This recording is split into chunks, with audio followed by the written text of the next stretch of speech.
முன்னாடியே வந்து அறிக்கை விட்டுருக்காரு. அதே மாதிரி அந்த பைக் வந்து மோதவே இல்லை.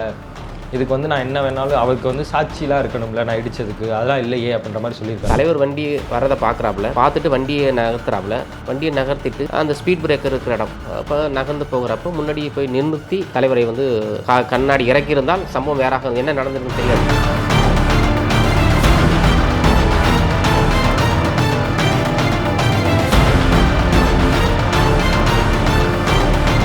நீங்கள் ஒரு தலைவர் தான் என்ன பண்ணுவீங்க? சைலன்ஸ் வச்ச கார் பின்னாடி வருது, ஒரு கட்சி தலைவர் வராங்க, வந்து சரிங்க நான் சாரின்னுட்டு ஓரத்தில் நிற்போம். முதல்ல காவல்துறை தான் அடிக்கிறாங்க. அவன் பாருங்கள், அந்த வீடியோ பாருங்கள், காவல்துறை தான் முதல்ல போய் அவனை வந்து போப்பான்னு சொல்கிறாங்க.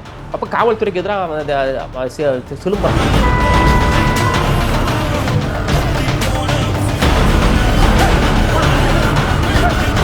தலைவரை கொச்சைப்படுத்துகிற வார்த்தையில் அங்கே பயன்படுத்துகிறான். யாராக இருந்தாலும் ஒரு கட்சி தலைவரே அந்த கட்சியுடைய தொண்டர்கள் வந்து ஒருத்தன் கொச்சைப்படுத்தினா சும்மா இருக்க முடியுமா? அது முன்னாடி ஒரு கேமரா வச்சு எடுத்துருக்காங்க, பின்னாடி ஒரு கேமரா வச்சு எடுத்துருக்காங்க, அதை க்ளோஸ்அப்பில் கொண்டு காட்டுறானுங்க. யாராக இருந்தால் அண்ணாமலை போன்றவர்களுடைய தூண்டுதலால் தான் ராஜீவ்காந்தி போன்றவர்கள் இன்றைக்கு வந்து இந்த பிரச்சனையை செய்திருக்கிறான்னு சொல்ல வேண்டாம். இது முதல் குற்றவாளியே வந்து பார்த்தா A1 அக்யூஸ்ட் யாருன்னு சொன்னால் அண்ணாமலை தான். இது வந்து காமன் நியூஸில் முதல்ல வரல, யூடியூப் சேனலில் ப்ரமோட் பண்ணுறாங்க. எல்லாம் பிஜேபி ஆதரவு யூடியூப் சேனல்கள், எல்லாம் விலை கொடுத்து வாங்கியிருக்கிறாங்களே யூடியூப் சேனல். நிறைய இடங்களில் போகிற இடத்துல வந்து கல்லறிவான். ஏற்கனவே நிறைய சம்பவங்கள் தமிழகத்தில் நடந்திருக்கு. ஆம்ஸ்டாக் போன்றவர்கள் படுகொலை செய்யப்பட்டிருக்கிறார்கள்.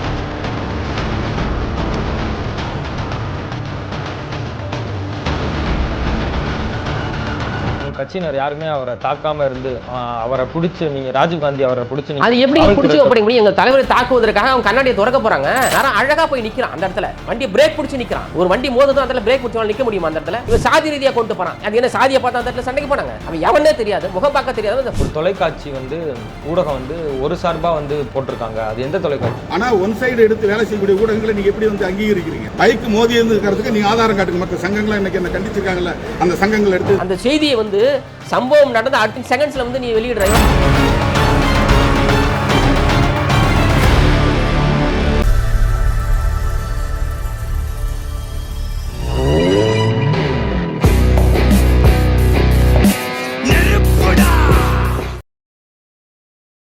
ஃபயர் தமிழ் நேயர்கள் அனைவருக்கும் வணக்கம். இன்னைக்கு நம்மளோட இருக்கவர் விசிகேவின் மாணவரணி மாநில துணைச் செயலாளர் தயா நெப்போலியன் அவர்கள். வணக்கம் சார். வணக்கம் சார். இப்போ நீங்கள் பார்த்தீங்கன்னா திருச்சியில் வந்து தலைவர் திருமாவளவன் அவர்கள் வந்து ஒரு ப்ரெஸ் மீட் கொடுத்துருக்காரு. அவர் கொடுக்கும்போது கேள்வி கேட்டவங்களுக்கு என்ன சொல்லியிருக்காருன்னா, அண்ணாமலை அவர்கள்லாம் முன்னாடியே வந்து அறிக்கை விட்டுருக்காரு. அதே மாதிரி அந்த பைக் வந்து மோதவே இல்லை. இதுக்கு வந்து நான் என்ன வேணாலும் அவருக்கு வந்து சாட்சியெலாம் இருக்கணும்ல நான் இடித்ததுக்கு, அதெல்லாம் இல்லையே அப்படின்ற மாதிரி சொல்லியிருக்காரு. ஏன் சார் அங்கே என்ன நடந்துச்சு? இல்லை, இது வந்து திட்டமிட்டு நடந்த வந்து ஒரு சதின்னு தான் சொல்ல முடியும். முன்கூட்டியே வந்து ப்ரீ பிளான்டாக வந்து இந்த சம்பவத்தை அரங்கேற்றி இருக்கிறார்கள். இது வந்து இது மடைமாற்றம் செய்வதற்கான வேலைகளை அண்ணாமலை செய்கிறார். தலைவர் அவர்கள் வந்து உச்சநீதிமன்ற தலைமை நீதிபதி கவாய் அவர்களினுடைய அறையிலேயே அவருடைய நீதி பரிபாலனம் செய்யக்கூடிய அந்த மன்றத்திலேயே ஒரு RSS பாஜக கும்பலை சேர்ந்த ஒரு பிரதிநிதி வழக்கறிஞராக பணியாற்றக்கூடியவன் காலனியை எழுத்து வீசியிருக்கிறான். அதை கண்டித்து தமிழ்நாடு முழுக்க, இந்தியா முழுக்க பல்வேறு போராட்டங்கள் நடத்தி கொண்டிருந்தாலும் விடுதலை சிறுத்தைகள் கட்சி சார்பில் தமிழ்நாடு முழுக்க அதை பெரிய ஆர்ப்பாட்டமாக கையில் எடுத்திருக்கிறார்கள். அதன் ஒரு பகுதியாக சென்னை உயர்நீதிமன்ற நீதிபதிகள், வழக்கறிஞர்கள், வழக்கறிஞர் சங்க தலைவர்கள் எல்லாம் சேர்ந்து அந்த ஆர்ப்பாட்டத்தை ஒருங்கிணைத்தார்கள். அந்த ஆர்ப்பாட்டத்தில் தலைவர் அவர்கள் சிறப்பு அழைப்பாளர் கலந்து கொண்டு தன்னுடைய கண்டனத்தை பதிவு செய்துவிட்டு வெளியே வருகிற பொழுது அது திட்டமிட்டு நடந்ததற்கான சான்றை சொல்கிறேன் நான். இப்போ சம்பவம் தலைவர் வந்து கண்டனத்தை பதிவு செய்துவிட்டு வெளியே நகர்கிறார். வெளியேறுகிற பொழுது இந்த பிரச்சனையை திசை திருப்ப வேண்டும் என்பதற்காகவும், இல்லை ப்ரீ பிளான்டாக வந்து தலைவரை வந்து தாக்குதல் வேண்டும், தலைவரை வந்து காரை வழிமறித்து பிரச்சனை செய்யணுங்கிற ஒரு கெட்ட நோக்கத்தோடு தான் அந்த நபர் வந்து ராஜீவ்காந்தி நபர் அங்கே உள்ளே என்ட்ராகிறார்.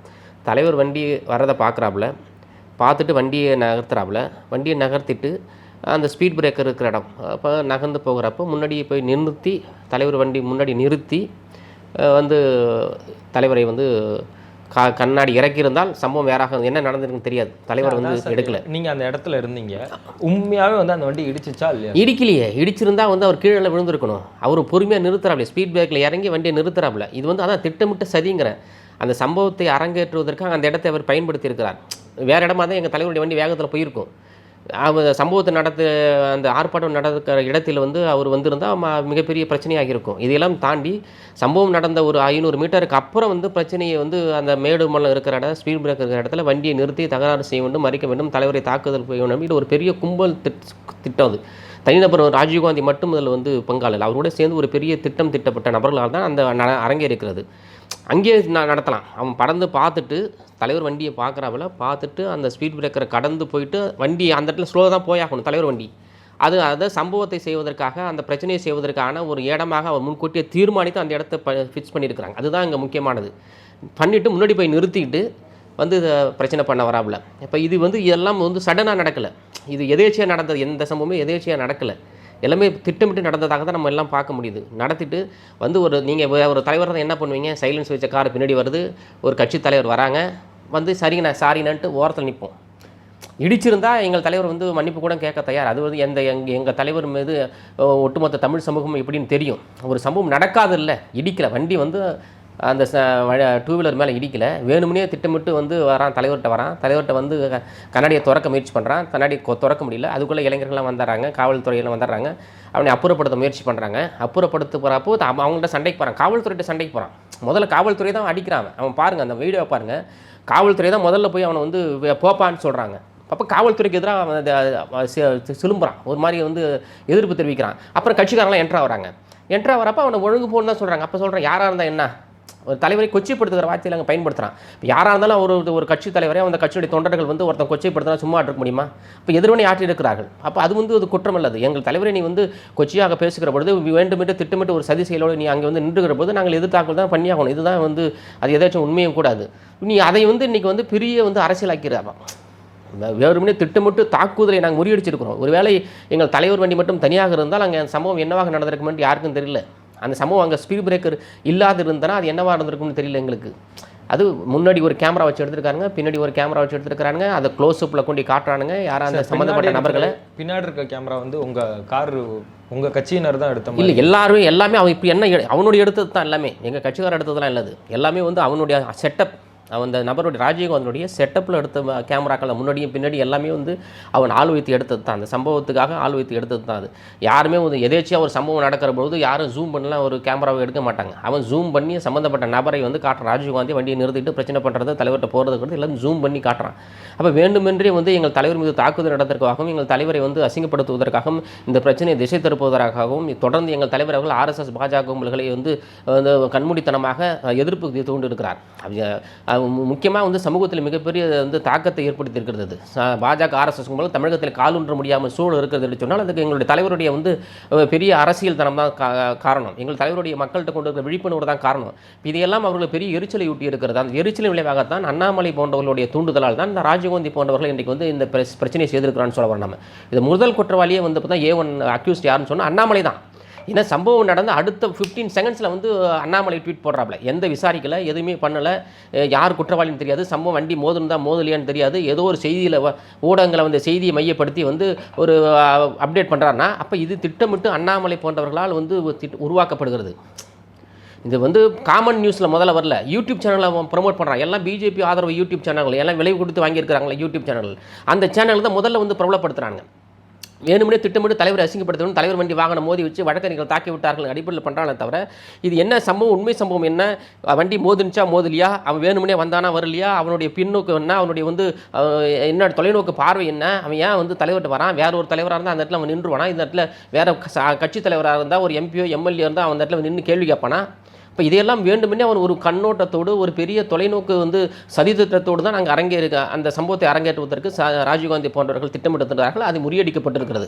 அது காவல்துறையினராலும் எங்கள் கட்சி தொண்டர்களால் முறியடிக்கப்பட்டிருக்கிறது. ஆனால் அதையெல்லாம் திசை திருப்பும் விதமாக இன்று அண்ணாமலை போன்றவர்கள் வேணும்னே வந்து எங்கள் தலைவர் மீது குற்றம் சுமத்தி கொண்டிருக்கிறார்கள். சார், இப்போ தலைவர் திரும்ப அவர்கள் என்ன சொல்லியிருக்காங்கன்னா, இதை வந்து நான் ஸ்டாலின் அவர்கள்ட்ட போய் சொல்லி முறையிடுவேன், இது வந்து திட்டமிட்டு தான் நடந்துச்சுன்னா, எதுனா நீங்கள் சொல்கிற மாதிரி திட்டமிட்டுனா எப்படி காவல்துறை எந்த நோக்கத்தில் வந்து இதை வந்து இல்லை, அதான் இதை திட்டமிட்டுதுன்னா இது வந்து ஒரு ப்ரீ பிளான்டுன்னு சொல்ல வர்றது. எங்களுடைய தலைவர் வந்து எத்தனையோ இடங்களில் தாக்குதல் நடத்த முற்பட்டுருக்கிறாங்க. எல்லா தாக்குதலும் எங்கள் தலைவர் இவ்வளோ ரியாக்ட் பண்ணதே இல்லை. அப்போ எங்கள் தலைவருக்கு மிகப்பெரிய ஒரு ஆழமான ஒரு சம்பவம் வந்து அவர் மனதை பாதித்திருக்கிறது, அவரை பெரிய வந்து ஒரு பதைப்ப உள்ளாக்கி இருக்கிறது சம்பவம். நிறைய இடங்களில் போகிற இடத்துல வந்து கல்லெறிவான், திட்டமிட்டு வந்து வாகனங்களை வந்து தாக்குவதற்கு முயற்சி பண்ணுவான், நிற்கிற இடத்துல வந்து கோஷம் போடுவான், தலைவருக்கு எதிராக கோஷம் போடுவான். நிறைய இடங்களில் வந்து நடந்திருக்கு. அதையெல்லாம் எங்கள் தலைவர் எதையும் வந்து பெருசுப்படுத்த மாட்டார், அது கடந்து போய் விடுவார். ஆனால் இந்த சம்பவத்தை தலைவர் அவர்கள் ஆராய்கிற பொழுது மிகப்பெரிய ஒரு சதி திட்டத்தோடு இந்த சம்பவம் நடந்திருக்கிற வாய்ப்பு இருக்கிறது என்று அறிவிக்கிறாங்க. இது வந்து வெறுமனே வந்து கடந்து போகிற பாதை இல்லை. ஏற்கனவே ஒரு நிறைய சம்பவங்கள் தமிழகத்தில் நடந்திருக்கிறது. ஆம்ஸ்டாங் போன்றவர்கள் படுகொலை செய்யப்பட்டிருக்கிறார்கள். அப்போ வந்து இது வெறுமனே வந்து கடந்து போகிற மாதிரி இந்த செயலை வந்து காவல்துறை வந்து பார்க்கணும். ஏன்னா தொடர்ந்து வந்து ஆதிக்க சாதி கும்பல்களாலும் சாதி வெறி கும்பல்களாலும் வந்து மதவெறியர்களாலும் குறிப்பாக RSS பாஜக கும்பல்களாலும் பெரிய த்ரெட்டன் இருக்குது எங்கள் தலைவருக்கு.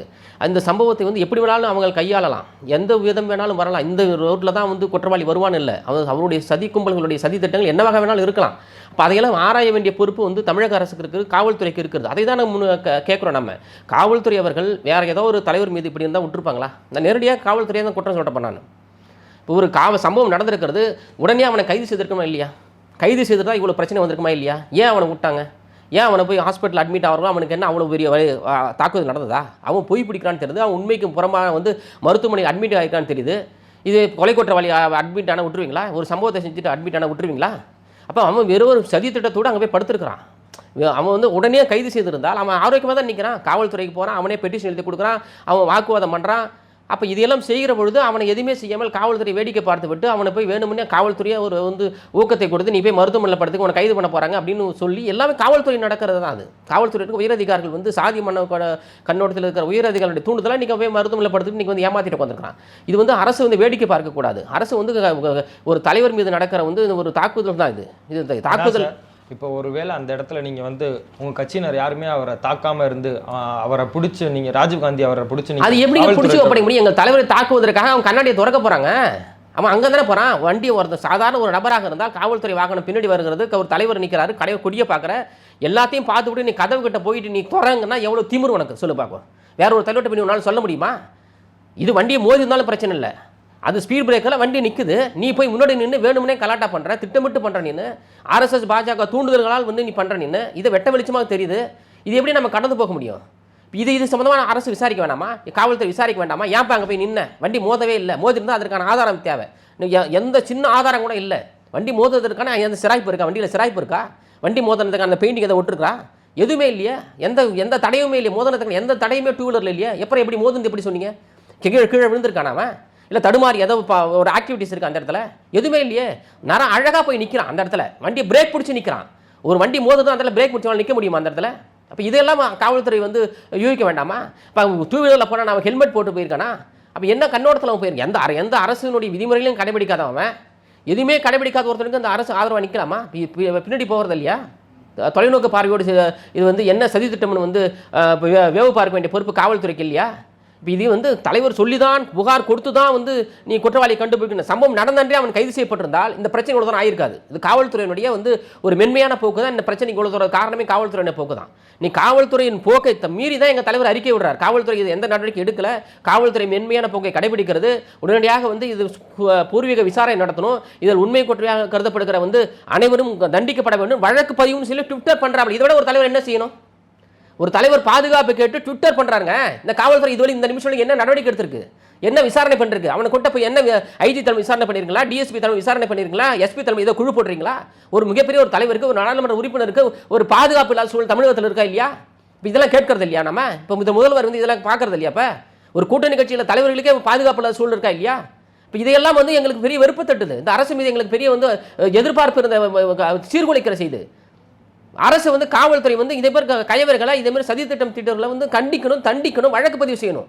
வழக்கு பதிவு செய்திருந்தனா இவன் சாதி ரீதியாக கொண்டு போகிறான். அது என்ன சாதியை பார்த்தா அந்த இடத்துல சண்டைக்கு போனாங்க. அவன் எவனே தெரியாது, முகம் பார்க்க தெரியாது. வந்து அவனுடைய எண்ணம் சாதியாக இருக்கலாம், எங்களுடைய எண்ணம் சாதி அங்கே இல்லை. எங்கள் தலைவர் சாதி ரீதியாக பார்த்து தான் அவங்க வராங்க. எங்கள் தலைவர் வந்து ஒரு தாழ்த்தப்பட்டவன தலைவர், எங்கள் தலைவர் ஒட்டுமொத்த தமிழகத்துக்கான தலைவர். அவனுடைய எண்ணத்திலிருந்து, அவனுக்கு எண்ணத்தின் புரிதலிருந்து எங்கள் தலைவரை ஒரு தாழ்த்தப்பட்ட தலைவராக, ஒரு ஒடுக்கப்பட்ட விளிம்பு மக்கள் தலைவராக பார்த்து அவன் கிட்ட நின்று பேசுகிறான். வந்து எதிர்ப்பு தெரிவிக்கிறான். அவன் வார்த்தை அங்கே பயன்படுத்துகிறான். அந்த வார்த்தை அங்கே எந்த தலைவராக இருந்தால் யாராக இருந்தால் என்னன்னு கேள்வி கேட்குறான். அப்போ இதையெல்லாம் வந்து ஏன் அரசு விசாரிக்க மாட்டேங்குது? ஏன் வந்து அவன் மீது நடவடிக்கை எடுக்கல? இந்நேரம் கைது செஞ்சிருக்க வேண்டாமா? அவன் கைது சிறையில் எடுத்திருக்க வேண்டாமா? சொல்லுங்க பார்ப்போம். எதுவுமே செய்ய மாட்டேங்குது காவல்துறை. இன்னொரு பக்கம் வந்து திரும்ப அவர்கள் என்ன சொல்லியிருக்காங்கன்னா, ஒரு தொலைக்காட்சி வந்து ஊடகம் வந்து ஒரு சார்பாக வந்து போட்டிருக்காங்க. அது எந்த தொலைக்காட்சி சார்? இந்த பாலிமர் தொலைக்காட்சி வேண்டுமென்றே திட்டமிட்டு வந்து கடந்த காலங்கள் முழுக்க எங்களுக்கு எதிராக தான் பண்ணுறான். அவனுக்கு எங்கள் விடுதலை எங்கள் தலைவரோ எங்கள் கட்சியோ அவனுக்கு எந்த துரோகமும் பண்ணல. விடுதலை பாலிமர் தொலைக்காட்சிக்கு நாங்கள் எந்த துரோகமும் பண்ணல. எங்கள் பாலிமர் தொலைக்காட்சி நிறுவனருக்கு நாங்கள் எந்த துரோகமும் பண்ணல. அவருக்கு எதிராக எந்த செய்தி திட்டமும் நாங்கள் திட்டலை. ஆனால் பாலிமர் தொலைக்காட்சி முழுக்க எங்கள் தலைவரையும் எங்கள் விடுதலை சிறுத்தைகள் கட்சியும் காயப்படுத்த வேண்டும் என்றே அவனுடைய வந்து வேலையை செய்கிறான். அவன் யாருக்கு பிஜேபி அரசு கும்பலுக்கு சொம்பு தூக்கணும் சொன்னால் அவனுக்கு சொம்பு தூக்கிட்டு அதுக்கே எங்களை காயப்படுத்துகிறேன். இந்த விடுதலை மக்களுக்காக தன்னுடைய வாழ்நாளை 24 மணி நேரத்தை 20 மணி நேரம் கழித்து கொண்ட ஒரு தலைவருடைய கட்சியை நீ கொச்சைப்படுத்துறனா என்ன நீ படுத்தணும்னு எந்த ஊடகங்களும் எங்கள் தலைவர் வெளிச்சம் காட்டு காட்டலையே. எவ்வளோ தூரம் அசிங்கப்படுத்த எந்த இடத்துல எங்கள் தலைவரை பற்றி பெருமைப்படுத்தி பேசியிருக்கீங்க? எந்த இடத்துல எங்கள் தலைவருடைய வந்து வரலாற்று பூர்வமான செய்திகள் நீ பதிவு செஞ்சிருக்கீங்க? ஏதோ சின்ன தப்பு செஞ்சால் அந்த சின்ன தப்பு செஞ்சு உடனடியாக பெருசுபடுத்தி காட்டுகிற ஊடகமாக தான் பாலிமர் செய்தி இருக்குது. அப்படி இவெல்லாம் திட்டமிட்டு எங்கள் மீது காழ்ப்புணர்ச்சி கொண்டு பரப்புகிற ஊடகம் பாலிமர் தொலைக்காட்சி தான் முதல்ல வெளியிடுறாப்புல. அந்த செய்தியை வந்து சம்பவம் நடந்த அடுத்த நெகன்ஸில் வந்து வித்தின் செகண்ட்ஸில் வந்து நீ வெளியிடுற. உனக்கு எப்படி யார் உனக்கு அந்த ஃபுட்டேஜ் யார் கொடுத்தது?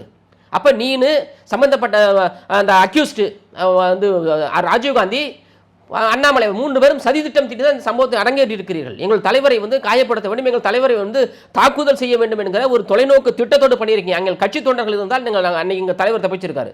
அங்கே கட்சி தொண்டர்கள் இல்லைன்னு சொன்னால் எங்கள் தலைவருக்கு ஏதோ அசம்பாவிதம் நடந்திருக்கும். இதுதான் எதாச்சும் உண்மை. இங்கிருந்து தான் தலைவர் காவல்துறை விசாரணை செய்யணும். இதை விட்டுட்டு வந்து வெறுமனே மேன்போக்காக வந்து விசாரணை செய்து இன்னமும் கைது செய்யப்படாமல் இருப்பது என்பது வெட்கக்கேடாக இருக்கிறது. காவல்துறை மீது எங்களுக்கு பெரிய அதிருப்தியாக இருக்கிறது. அண்ணாமலை அவர்கள் வந்து உடனே வந்து பேட்டி கொடுத்துருக்காரு, ட்வீட் போட்டிருக்காருன்னு சொல்லியிருக்கீங்க. அவரோட சதி திட்டமாக தான் இருக்கும்னு நீங்கள் முழுமையாக நம்புறீங்களா? இல்லை, உண்மை அதுதாங்க. இப்போ சம்பவங்களை ஒன்று கோர் பண்ணி பாருங்களேன். இப்போ வந்து சம்பவம் நடந்தது ஒரு செகண்டில் குற்றவாளி வந்து சம்பவம் செய்கிறான். சம்பவம் செஞ்சது அண்ணாமலைக்கு எப்படி உடனடியாக தெரியும்? அப்போ டேரெக்டாக அதனால் சம்பவம் அந்த குற்றவாளி ராஜீவ்காந்தி ஆட்களை வச்சு எடுத்து வீடியோ எடுத்து அண்ணாமலைக்கு அனுப்பியிருக்கிறான். அண்ணாமலைக்கு அனுப்புனது வந்து டேரெக்டாக வந்து பாலிமர் தொலைக்காட்சிக்கு போயிருக்கு. இப்போ இது 3 தானே சம்பவத்துக்கான காரணமாக இருக்கிறது. இப்போ அது வந்து ஒரு தலைவருக்கு எதிராக மிகப்பெரிய ஒரு சதி திட்டம் தீட்டி இருக்கிறார்கள் என்ற பார்வையில் வந்து இந்த வழக்கை வந்து தமிழக காவல்துறை வந்து கையாளணும். வெறுமனே வந்து 2 வீலரில் இடிச்சிட்டாங்க அப்படி இல்லை. 2 வீலரில் அங்கே இடிக்கலை. 2 வீலரில் இடித்ததுக்கான எந்த ஆதாரமும் இல்லை. அப்போ அண்ணாமலை வேணுமுனே இந்த ஒரு சம்பவத்தை கிரியேட் பண்ணியிருக்கிறாங்க. அந்த கும்பல்கள் வேணுமுனே கிரியேட் பண்ணியிருக்கிறாங்க. அது என்னவாக கூட இருக்கலாம். நாளைக்கு இன்னைக்கு வந்து வெறும் வண்டி மோதுன்னு போய் பிரச்சாரத்தை சொல்லி இன்னைக்கு வந்து ஏமாத்திட்டு தப்பிச்சு போயிருக்கலாம். ஆனால் இது என்னவாகவும் நாளைக்கு மாறலாம். இதெல்லாம் முன்கூட்டியே அரசு வந்து தன்னை வந்து தயார்படுத்திக்கணும், உளவுத்துறை மூலமாக தயார்படுத்திக்கணும். ஏன்னா இன்னைக்கு முழுக்க நாங்கள் தான் இன்னைக்கு களத்தில் நிற்கிறோம். இன்றைக்கி வந்து பிஜேபி RSS கும்பல் தமிழகத்தில் மிக வந்து தீர்கொண்டு எதிர்க்கிற கட்சி விடுதலை சிறுத்தைகள் கட்சி தான் எங்கள் தலைவர் தான். அப்போ அவருக்கு எந்த விதத்தில் வேணாலும் திருட்டன் இருக்கும். இந்த வகைன்னு சொல்ல முடியாது. ராஜீவ்காந்தியால் மட்டும்தான் இன்றைக்கி திருட்டன் இல்லை. நாளைக்கு ராஜீவ்காந்தியில் பல ஆயிரம் ராஜீவ்காந்தியில் இருக்கலாம். எந்த வகையில் வேணாலும் இருக்கலாம். 2 வீலராக இருக்கலாம், காராக இருக்கலாம், பஸ்ஸாக இருக்கலாம், யாரோ கூட இருக்கலாம். அப்போ அதையெல்லாம் உளவுத்துறை மூலம் கண்காணித்து அதற்கு பாதுகாப்பு கொடுக்க வேண்டிய பொறுப்பு காவல்துறைக்கு இருக்கிறது. இப்போ சாதாரண இந்த ராஜீவ்காந்தியை கண்டித்து நீங்கள் உங்களால் கைது செய்ய முடியவில்லை சொன்னால் வேறு என்ன நீங்கள் எங்கள் தலைவருக்கு பாதுகாப்பு கொடுப்பீங்க? உங்களுடைய பாதுகாப்பின் மீது எங்களுக்கு எப்படி நம்பிக்கை வரும்? சொல்லுங்கள் பார்ப்போம். ஒரு சம்பவம் நடக்குதுங்க, அங்கே நடக்கிறப்ப நடந்த சம்பவத்தை கூட ஒரு வழக்கு பதிவு செய்யலாம். எப்படிங்க அது சொல்லுங்க, புரியல எனக்கு. அது காவல்துறை, உங்களுடைய காவல்துறை அதிகாரத்தை முதல்ல போய் தடுக்கிறான். என் கட்சிக்காரன் போய் தடுக்கிறான். முதல்ல காவல்துறை சொல்வதை கேட்கல, அதுக்கப்புறம் என் கட்சிக்கார போறான். காவல்துறையை தள்ளுறான், காவல்துறை மீது தாக்குதல் பண்றான், தாக்குதல் நடத்த முற்படுறான். அப்ப கட்சிக்காரெல்லாம் போய் போடான்னு சொல்றான். அப்ப இதையெல்லாம் வந்து காவல்துறை அங்க இருக்க வீடியோ பார்க்காதா? அப்ப இதெல்லாம் பார்த்து இதெல்லாம் வழக்கு பதிவு செய்யக்கூடாதா? சொல்லுங்க பார்ப்போம். இப்போ முழுக்க வந்து ஒரு சனாதன கும்பல் வந்து ஒரு செய்தி ஊடகம் வந்து ஒரு செய்தியை பரப்புதுன்னா அதை மட்டுமே மையப்படுத்தி வந்து காவல்துறை செய்யக்கூடாது. எதற்கும் காவல்துறை பயப்படக்கூடாதுன்னு சொல்ல வர நம்ம. எங்களை போல தலைவர்களுக்கு பாதுகாப்பு கொடுத்தா தான் கட்சி காவல்துறை இருக்குது. இப்போ எங்கள் தலைவருக்கு நீங்கள் பாதுகாப்பு கொடுக்கணும்னா வேறு எந்த தலைவருக்கு பாதுகாப்பு கொடுக்க போறீங்க? நீங்கள் இந்த சம்பவத்துக்கு நீங்கள் வழக்கு பதிவு செய்யலாம், வேறு எந்த சம்பவத்துக்கு நீங்கள் வழக்கு செய்ய போறீங்க? கொலை பண்ணால் தான் வழக்கு பதிவு செய்வீங்களா? இதே மாதிரி திருட்டன் பண்ணி இதே மாதிரி கொலை முயற்சி பண்ணி வேணுமே திட்டமிட்டு வாகனத்தை மறிச்சாலே வழக்கு தாங்க, ஒரு தடை தாங்க, அது ஒரு திருட்டன் தாங்க, ஒரு தலைவருக்கான அச்சுறுத்தல் தாங்க. அது எப்படி வண்டியை நிறுத்தலாம்? ஒரு தலைவர் போகிற போது குறுக்கால வண்டி எப்படிங்க நிறுத்தலாம்? அதே வழக்கு போகுதுங்க, அதை பதிவு செய்யுங்க. எதுவுமே வழக்கு பதிவு செய்ய முடியாதுன்னா எப்படிங்க அந்த அர்த்தம்? புரியல. அப்போ முழுக்க இந்த அரசு வந்து அண்ணாமலை கும்பலுக்கு பயந்து நடக்குதா? அந்த அரசு காவல்துறை அண்ணாமலை சொல்வதுதான் கேட்குமா? ஏன் நாங்கள் சொல்வதை கேட்காதா? எங்கள் தலைவருக்கு பாதுகாப்பு கொடுக்காதா? சொல்லுங்க பார்ப்போம். அதான் எங்கள் தலைவர் நிறுத்து போய் சொல்றாரு. நீங்கள் ஊடகங்கள் கேள்வி கேட்குறாங்க, உங்களுக்கு தலைவருக்கு இஜட் பிரிவு பாதுகாப்பு வேணுமா? அவர் எங்கே பாதுகாப்பும் தேவையில்லை, எங்கள் மக்கள் பாதுகாப்பு போன எங்கள் சொல்றாரு. உண்மையாலுமே இந்த காவல்துறை மீது எங்கள் தலைவர் மீது நம்பிக்கை இருந்தால் அதை ஆதரித்திருப்பார். இந்த காவல்துறை வந்து நடத்துகிற வந்து ஒருதலைபட்சமான நடவடிக்கைகளால் தான் இன்னைக்கு எங்கள் தலைவர் வந்து அந்த காவல்துறை மீது வந்து ஒரு நம்பகத்தன்மை இல்லாத சூழலாக இருக்கிறது. இன்னும் வழக்கு பதிவு செய்திருக்கு. அதுதாங்க பிரச்சனையே. சம்பவம் நடந்தது அக்டோபர் 7 நடந்தது. இதுவரை என்ன பண்ணிருக்கு காவல்துறை சொல்லுங்க? வழக்கு பதிவு ஏன் செய்யல? அதுக்கான காரணம் என்ன? முந்தானத்து 2 நாளைக்கு முன்னாடி தலைவர் ட்விட்டர் போட்டாரா இல்லையா? யாருக்காக போடுறாரு? காவல்துறை தானே போடுறாரு, உங்களை உஷார்படுத்துறாரு. ஏங்க இது பேர் சம்பவம் நடந்திருக்குது, இதுக்கான எல்லா சாத்தியக்கூறுகளும் இருக்குது. அதனால குறிப்பாக அண்ணாமலை போன்றவர்களையும் ராஜீவ்காந்தி போன்றவர்களையும் பாலிமர் தொலைக்காட்சியும் தொடர் சம்பவங்களை ஒற்றி நடக்கிற அத்தனை விஷயங்களையும் ஆராயுங்க. கமிட்டி போடுங்க, விசாரணை கமிஷன் போடுங்க, என்னென்ன பண்ணதெல்லாம் பண்ணுங்க. இது இந்த பாதுகாப்பு தான் எங்கள் தலைவருக்கு நாளைக்கு பாதுகாப்பு. இன்னைக்கே நீங்க பாதுகாப்பு கொடுக்காத ஒரு வழக்கு போடலாம், நாளைக்கு எப்படி அவருக்கு பாதுகாப்பு கொடுத்து வழக்கு போடுவீங்க நீங்க? சொல்லுங்க பார்ப்போம். அதனால இதுக்கு வந்து முக்கிய குற்றவாளி A1 அண்ணாமலை தான். அக்யூஸ்ட் வந்து A1 அண்ணாமலை தான்.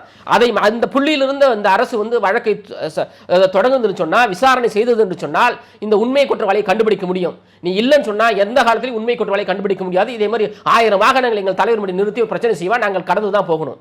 இவ்வளவு நேரம் எங்களுக்காக கருத்துக்கள் சொன்னதுக்கு மிக்க நன்றி. நன்றி.